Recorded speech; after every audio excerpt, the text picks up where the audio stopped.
সবাই, good morning. আজকে হচ্ছে পয়লা বৈশাখ, তো সবাইকে জানাই শুভ নববর্ষ। তো এই নতুন বছরের প্রথম দিনেই আমি নতুন কিচেন শুরু করছি, মানে আমার ছোট্ট একটা সংসার। তো জানো তো, প্রথম কিছু শুরু করতে গেলে অনেক কিছু প্রবলেম হয়, অনেক বাধা আসে, বিপত্তি আসে। যেমন 5 মাস আগে আমি আমার ইউটিউব চ্যানেলটা ক্রিয়েট করি, তো সেখানে আমি স্কেচ ভিডিও, কমেডি ভিডিও করতাম। কিছু কারণবশত সেটা বন্ধ হয়ে যায়। তার মধ্যে বড় কারণ হচ্ছে আমার ফোনটা খারাপ হয়ে গেছিলো। তারপরে ফোন কেনা হলো, তারপরে আজ শুরু করতে পারিনি, নানা সমস্যা ছিল, আর শারীরিক সমস্যা, অনেক অনেক কিছু সমস্যা ছিল। তো এখন যেহেতু আমার নতুন করে সংসার শুরু করছে, তো আমি ব্লগিং শুরু করলাম নতুন করে। আর স্কেচ ভিডিও জানি না কতটা করতে পারবো, কারণ আমার যেহেতু অফিস আছে আর নিজের একটা সংসারও আছে, আর চেষ্টা করব করার, বিকজ আমি ভিডিও করতে খুবই ভালোবাসি। তো এই দেখো, এটা হচ্ছে আমার ছোট্ট সংসার। আর আমি গত 1-1.5 মাস ধরে সব কিছু আস্তে আস্তে রেডি করেছি, সেই ভিডিওটাও আমি শেয়ার করব। কারণ নিজের আর আমার হাজব্যান্ড, আমাদের দুজনের অনেক পরিশ্রম খাটনি করে এই সব কিছু গুছিয়েছি আমরা, তো সেটা আমি চাই স্মৃতি হয়ে থেকে যাক। আর আই থিঙ্ক এটা দেখলে অনেকে ইন্সপায়ার্ডও হবে। কোনো কিছুতে ভয় পেতে নেই, দুজনে যখন একসাথে হয়ে কিছু করবে, দেখবে সব কিছু ঠিকই হবে। তো সকাল সকাল আমি স্নান দান করে এসে বিছানাপত্র তুলে এখানে চা করতে চলে এসেছি। 2 কাপ চা করবো আমার হাজব্যান্ডের জন্য, আর আমার শ্বশুরমশাইকেও দেবো। তারপরে যাব বাজারে, বিকজ আজকে প্রথম দিন, কিছু বাজার নেই। এই বাজার 1 সপ্তাহ বাজার করে আনবো, কারণ কালকে থেকেই অফিস, কালকে এইসবের সময় পাবো না, আজকেই এইসব গুছিয়ে রাখতে হবে। তো এখানে চা ঠা করে নিয়ে ভালো করে চা করে নাও, এবার ছেঁকে নেবো চাটা। আর জানো তো, প্রথম কিছু করতে গেলেই তোমার প্রবলেম হবে। যেমন দেখো, এটা চায়ের ঠিকঠাক বাটি নয়, যেহেতু চাটা ছাঁকতে গিয়ে অনেকটাই পড়ে যাচ্ছিলো। তো যতক্ষণ না তুমি শুরু করবে, কি প্রবলেম তুমি নিজে থেকে বুঝতে পারবে না, করার পরেই তুমি প্রবলেমটাকে আইডেন্টিফাই করে সেটা সলিউশন করতে পারবে। তো যাই হোক, আপাতত এটা দিয়ে করি, তারপর না একটা ভালো চায়ের বাটি কেনা হয়ে যাবে। তো এখানে আমি সাজিয়ে দিলাম, তারপরে আমার বরকে বলেছিলাম যে নিয়ে যেতে। তোরা চাটা খেয়ে নিয়ে তারপরে বেরিয়ে পড়েছি বাজারে। আর বাজারে এত প্রচণ্ড গরম আর রোদ ছিল, আমার লিটারালি শরীর খারাপ হয়ে গেছিলো। তারপরে এই আখের রসটা খাওয়ার পর শরীরটা একটু ঠিক হলো। তারপরে আখের রসটা খেয়ে তারপরে গেছিলাম মাছ কিনতে। তো এখানে মাছটা কিনে তাড়াতাড়ি যাবো বাড়ি, কারণ তখন 10:30 অলরেডি বেজে গেছে, আর কিচ্ছু করা হয়নি। তো ফার্স্টে এসে আমি চালটা একটু ভিজিয়ে রাখবো, চালটা ভিজিয়ে রাখলে ভাতটা তাড়াতাড়ি হয়। তারপরে বাজারগুলো গুছিয়ে নেবো, বাজার টাজারগুলো গুছিয়ে নিয়ে তারপরে বসবো শাক করতে। এইটা হচ্ছে পুঁই শাক, এটা আজকের জন্য না, আমি লাল শাক এনেছি, লাল শাক করবো। আর লাল শাক করতে তো কত সময় লাগে সবাই জানে।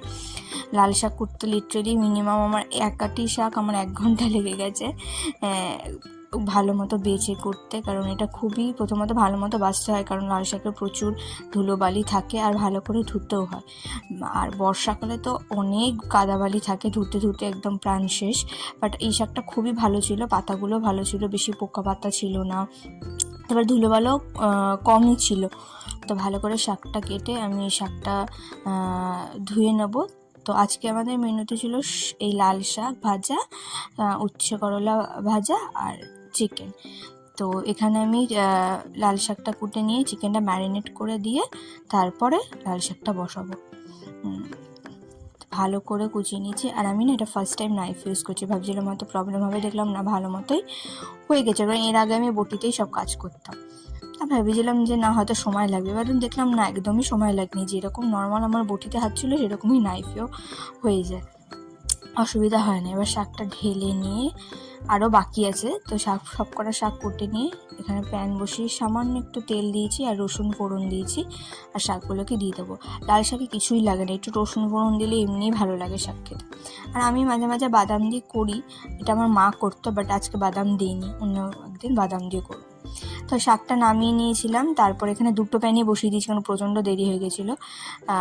একটা প্যানে সর্ষের তেল, একটা প্যানে সাদা তেল দিয়ে আমি আলু উচ্ছেটা ভেজে নেবো। বিকজ আমার কদিন ধরে আমার না, আমার হাজব্যান্ডের খুব ঠান্ডা লেগেছে, ওর মুখে কিছু স্বাদ ছিল না, সেই জন্য আলু উচ্ছে ভাজাটা ওর জন্যই স্পেশালি। তো এই দিকে আমি মাংসের জন্য আলু ভেজে নিচ্ছি সামান্য নুন আর হলুদ দিয়ে। এবার আলুগুলো তুলে নিয়ে একই সেম তেলে আমি একটুখানি গোটা গরম মশলা ফোড়ন দিয়ে পেঁয়াজ দিয়ে দেবো। আর আমি মাংসটা সর্ষের তেলেই করি, বিকজ সর্ষের তেলে করলেই আমার মনে হয় বেশি স্বাদ হয়, কেন সর্ষের তেলেই করি। তো পেঁয়াজটা লাল করে ভেজে এখানে আমি অল্প একটু টমেটো দিয়েছি, কারণ আমি ম্যারিনেশনে একটু টক দই দিয়েছি, তাই জন্য এখানে আমি টমেটোটা কমই ইউজ করেছি। তারপর ঢাকা দিয়ে ভালো করে এখানে আমি মাংস দিয়ে কষাবো, দেন আলুটা দিয়ে দেবো।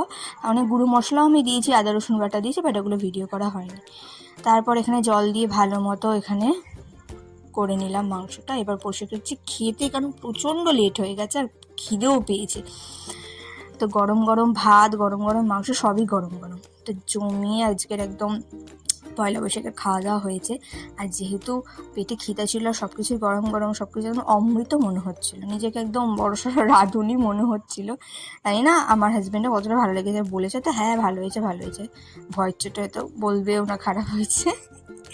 না, আমার তো খেতে ভালোই লেগেছে। ও তার মধ্যে আমি স্যালাডও কেটেছিলাম, একটু শসা, পেঁয়াজ, টমেটো, গন্ধরাজ লেবু।